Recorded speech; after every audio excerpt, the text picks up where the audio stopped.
Okay, we're milling barley. It's coming out of this grain tank, going into that auger, which feeds into this input auger. This tank here is corn, but right now we're running barley.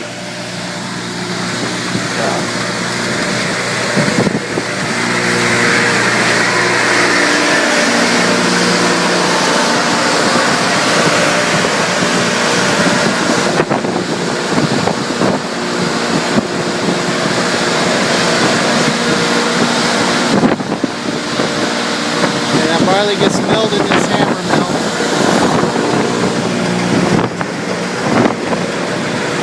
This loadout hopper, this loadout auger